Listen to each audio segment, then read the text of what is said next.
मुंशी प्रेमचंद की कहानी। आधार। कथावाचक सोनम। सारे गांव में मथुरा का सा गठीला जवान न था। कोई 20 बरस की उम्र थी। मसें भीग रही थी। गौएं चराता, दूध पीता, कसरत करता, कुश्ती लड़ता था और सारे दिन बांसुरी बजाता हाट में विचरता था। ब्याह हो गया था पर अभी कोई बाल बच्चा न था। घर में कई हल्की खेती थी, कई छोटे बड़े भाई थे। वे सब मिलजुल कर खेती बाड़ी करते थे। मथुरा पर सारे गांव को गर्व था।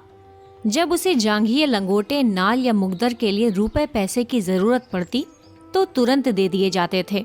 सारे घर की यही अभिलाषा थी कि मथुरा पहलवान हो जाए और अखाड़े में अपने सवाई को पछाड़े। इस लाड प्यार से मथुरा जरा टर्रा हो गया था। गायें किसी के खेत में पड़ी हैं और आप अखाड़े में दंड लगा रहे हैं। कोई उलाहना देता तो उसकी त्योरियां बदल जाती। गरज कर कहता, जो मन में आए कर लो, मथुरा तो अखाड़ा छोड़कर हाँकने न जाएंगे। पर उसका डील डॉल देखकर किसी को उससे उलझने की हिम्मत न पड़ती। लोग गम खा जाते। गर्मियों के दिन थे। ताल तलैया सूखी पड़ी थी। जोरों की लू चलने लगी। गांव में कहीं से एक सांड आ निकला और गौओं के साथ हो लिया। सारे दिन गौओं के साथ रहता। रात को बस्ती में घुस आता और खूंटों से बंधे बैलों को सोंगे से मारता। कभी किसी की गीली दीवार को सींगों से खोद डालता। घर का कूड़ा सींगों से उड़ाता। कई किसानों ने साग भाजी लगा रखी थी। सारे दिन सींचते सींचते मरते थे। ये सांड रात को उन हरे भरे खेतों में पहुंच जाता और खेत का खेत तबाह कर देता। लोग उसे डंडों से मारते। गांव के बाहर भगा आते, लेकिन जरा देर में गायों में पहुंच जाता। किसी की अक्ल काम न करती थी कि इस संकट को कैसे टाला जाए। मथुरा का घर गांव के बीच में था, इसलिए उसके खेतों को सांड से कोई हानि न पहुंचती थी। गांव में उपद्रव मचा हुआ था और मथुरा को जरा भी चिंता न थी। आखिर जब धैर्य का अंतिम बंधन टूट गया तो एक दिन लोगों ने जाकर मथुरा को घेरा और बोले, भाई कहो तो गांव में रहें, कहो तो निकल जाएं। जब खेती ही न बचेगी तो रहकर क्या करेंगे? तुम्हारी गायों के पीछे हमारा सत्यानाश हुआ जाता है और तुम अपने रंग में मस्त हो। अगर भगवान ने तुम्हें बल दिया है तो इससे दूसरों की रक्षा करनी चाहिए, ये नहीं कि सबको पीस कर पी जाओ। सांड तुम्हारी गायों के कारण आता है और उसे भगाना तुम्हारा काम है, लेकिन तुम कानों में तेल डाले बैठे हो, मानो तुमसे कुछ मतलब ही नहीं। मथुरा को उनकी दशा पर दया आई। बलवान मनुष्य प्रायः दयालु होता है। बोला, अच्छा जाओ, हम आज सांड को भगा देंगे। एक आदमी ने कहा, दूर तक भगाना, नहीं तो फिर लौट आएगा। मथुरा ने कंधे पर लाठी रखते हुए उत्तर दिया, अब लौटकर न आएगा। चिलचिलाती दोपहरी थी। मथुरा सांड को भगाए ले जाता था। दोनों पसीने से तर थे। सांड बार बार गांव की ओर घूमने की चेष्टा करता, लेकिन मथुरा उसका इरादा ताड़ कर दूर ही से उसकी राह छेंक लेता। सांड क्रोध से उन्मत्त होकर कभी कभी पीछे मुड़कर मथुरा पर तोड़ करना चाहता, लेकिन उस समय मथुरा सामना बचाकर बगल से ताबड़तोड़ इतनी लाठियां जमाता कि सांड को फिर भागना पड़ता। कभी दोनों अरहर के खेतों में दौड़ते, कभी झाड़ियों में। अरहर की खूंटियों से मथुरा के पांव लहूलुहान हो रहे थे। झाड़ियों में धोती फट गई थी, पर इसे उस समय सांड का पीछा करने के सिवा और कोई सुध न थी। गांव पर गांव आते थे और निकल जाते थे। मथुरा ने निश्चय कर लिया कि इसे नदी पार भगाए दम न लूंगा। उसका कंठ सूख गया था और आंखें लाल हो गई थीं। रोम रोम से चिंगारियां सी निकल रही थीं। दम उखड़ गया था, लेकिन वो एक क्षण के लिए भी दम न लेता था। 2-2.5 घंटों के बाद जाकर नदी आई। यही हार जीत का फैसला होने वाला था। यहीं से दोनों खिलाड़ियों को अपने दांव पेच के जौहर दिखाने थे। सांड सोचता था, अगर नदी में उतर गया तो ये मार ही डालेगा। एक बार जान लड़ाकर लौटने की कोशिश करनी चाहिए। मथुरा सोचता था, अगर वो लौट पड़ा तो इतनी मेहनत व्यर्थ हो जाएगी और गांव के लोग मेरी हंसी उड़ाएंगे। दोनों अपने अपने घात में थे। सांड ने बहुत चाहा कि तेज दौड़कर आगे निकल जाऊं और वहां से पीछे को फिरूं, पर मथुरा ने उसे मुड़ने का मौका न दिया। उसकी जान इस वक्त सुई की नोक पर थी। एक हाथ भी चूका और प्राण भी गए। जरा पैर फिसला और फिर उठना नसीब ना होगा। आखिर मनुष्य ने पशु पर विजय पाई और सांड को नदी में घुसने के सिवाय और कोई उपाय न सूझा। मथुरा भी उसके पीछे नदी में बैठ गया और इतने डंडे लगाए कि उसकी लाठी टूट गई। अब मथुरा को जोरों से प्यास लगी। उसने नदी में मुंह लगा लिया और इस तरह हौंक हौंक कर पानी पीने लगा मानो सारा नदी का पानी पी जाएगा। उसे अपने जीवन में पानी कभी इतना अच्छा ना लगा था और ना कभी उसने इतना पानी पिया था। मालूम नहीं 5 सेर पानी पी गया या 10 सेर, लेकिन पानी गर्म था। प्यास ना बुझी। जरा देर में फिर नदी से मुंह लगा लिया और इतना पानी पिया कि पेट में सांस लेने को भी जगह ना रही। तब गीली धोती कंधे पर डालकर घर की ओर चल दिया। लेकिन 10 की 5 पग चला होगा कि पेट में मीठा मीठा दर्द होने लगा। उसने सोचा, दौड़कर पानी पीने से ऐसा दर्द अक्सर हो जाता है, जरा देर से दूर हो जाएगा। लेकिन दर्द बढ़ने लगा और मथुरा का आगे जाना कठिन हो गया। वो एक पेड़ के नीचे बैठ गया और दर्द से बेचैन होकर जमीन पर लोटने लगा। कभी पेट को दबाता, कभी खड़ा हो जाता, कभी बैठ जाता, पर दर्द बढ़ता ही जाता था। अंत में उसने जोर जोर से कराहना और रोना शुरू किया। पर वहाँ कौन बैठा था जो उसकी खबर लेता? दूर तक कोई गांव नहीं, ना आदमी ना आदमजात। बेचारा दोपहरी के सन्नाटे में तड़प तड़प कर मर गया। हम कड़े से कड़ा घाव सह सकते हैं, लेकिन जरा सा भी व्यतिक्रम नहीं सह सकते। वही देव का सा जवान जो कोसों तक सांड को भगाता चला आया था, तत्वों के विरोध का एक वार भी न सह सका। कौन जानता था कि ये दौड़ उसके लिए मौत की दौड़ होगी? कौन जानता था कि मौत ही सांड का रूप धरकर उसे यूं नचा रही है?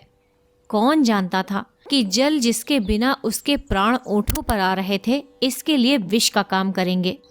संध्या समय उसके घर वाले उसे ढूंढते हुए आए। देखा तो वो अनंत विश्राम में मग्न था। 1 महीना गुजर गया। गांव वाले अपने काम धंधे में लगे। घर वालों ने रो रो कर सब्र कर लिया, पर अभागिनी विधवा के आंसू कैसे पुंछते? वो हरदम रोती रहती। आंखें चाहे बंद भी हो जाती, पर हृदय नित्य रोता रहता था। अब इस घर में निर्वाह कैसे होगा? किस आधार पर जीऊंगी? अपने लिए जीना या तो महात्माओं को आता है या लंपटों ही को। अनूपा को ये कला क्या मालूम? उसके लिए तो जीवन का एक आधार चाहिए था, जिसे वो अपना सर्वस्व समझे, जिस पर वो घमंड करे। घर वालों को ये गवारा ना था कि वो कोई दूसरा घर करे, इसमें बदनामी थी। इसके सिवाय ऐसी सुशील, घर के कामों में कुशल, लेन देन के मामलों में इतनी चतुर और रंग रूप की ऐसी सराहनीय स्त्री का किसी दूसरे के घर पड़ जाना ही उन्हें असह्य था। उधर अनूपा के मैके वाले एक जगह बातचीत पक्की कर रहे थे। जब सब बातें तय हो गईं, तो एक दिन अनूपा का भाई उसे विदा कराने आ पहुंचा।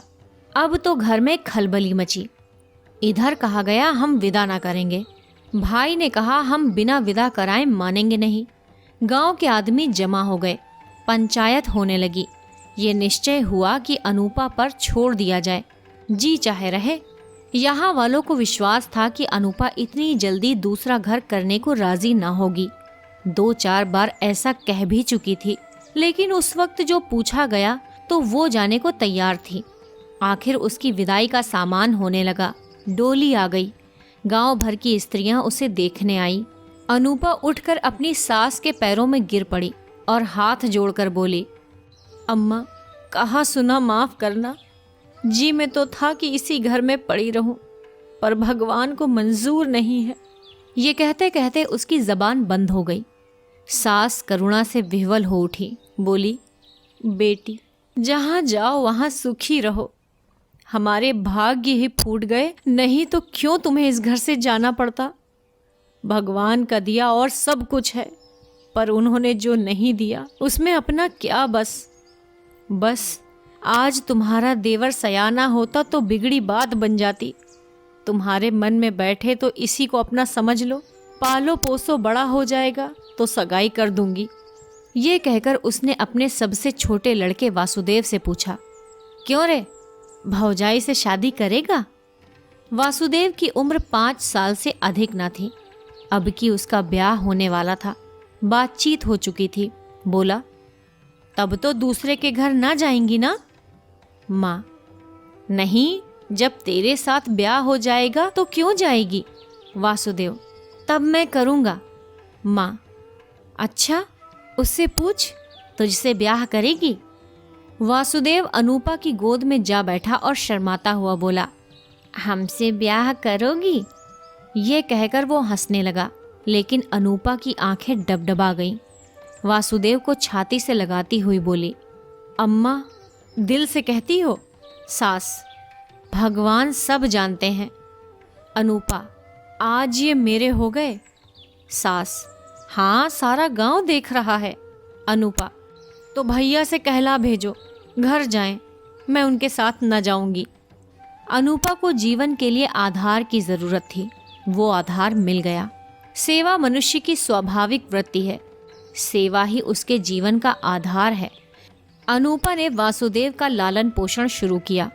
उपटन और तेल लगाती, दूध रोटी मल मल के खिलाती। आप तालाब नहाने जाती तो उसे भी नहलाती, खेत में जाती तो उसे भी साथ ले जाती। वो थोड़े ही दिनों में उससे हिल मिल गया कि एक क्षण भी उसे ना छोड़ता। माँ को भूल गया।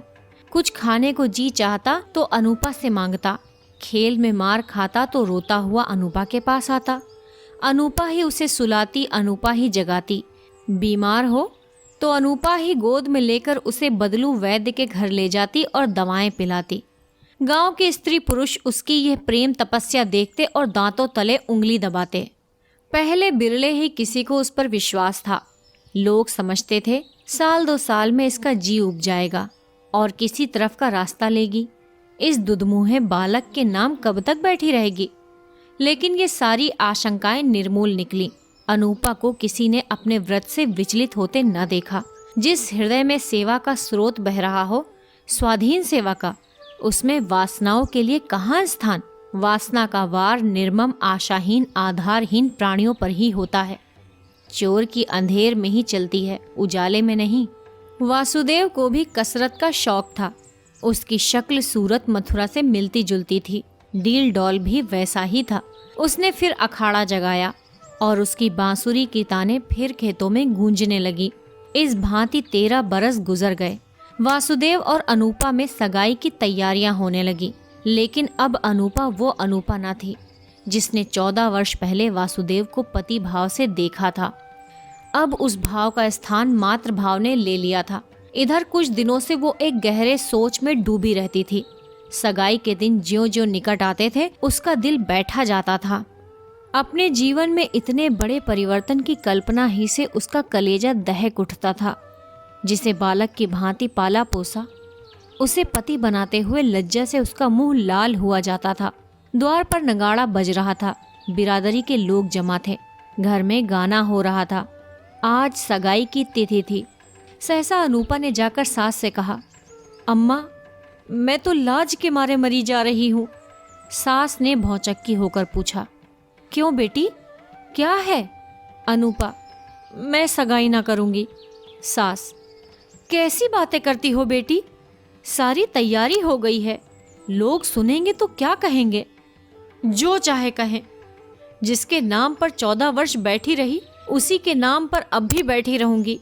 मैंने समझा था मर्द के बिना औरत से रहा न जाता होगा। मेरी तो भगवान ने इज्जत आबरू निभाह दी। जब नई उम्र के दिन कट गए तो अब कौन चिंता है? वासुदेव की सगाई कोई लड़की खोज कर दो। जैसे अब तक उसे पाला, उसी तरह अब उसके बाल बच्चों को पालूंगी। आप सुन रहे थे मुंशी प्रेमचंद की कहानी आधार, कहानी वाली सोनम की आवाज में। कैसी लगी आपको ये कहानी? कमेंट बॉक्स में जरूर बताइएगा। इसी चैनल पर महाभारत के आदि पर्व से क्रमानुसार महाभारत की कहानियां सुनाई जा रही हैं। कृपया उन कहानियों को जरूर सुने ताकि आपको पता चले कि आपके ग्रंथों में क्या है। जल्द ही एक नई कहानी लेकर आपके सामने उपस्थित होंगे। अगर आपको ये कहानी पसंद आई है तो इसे लाइक कीजिए, अपने मित्रों के साथ शेयर कीजिए और इस चैनल को जरूर सब्सक्राइब कीजिए। धन्यवाद।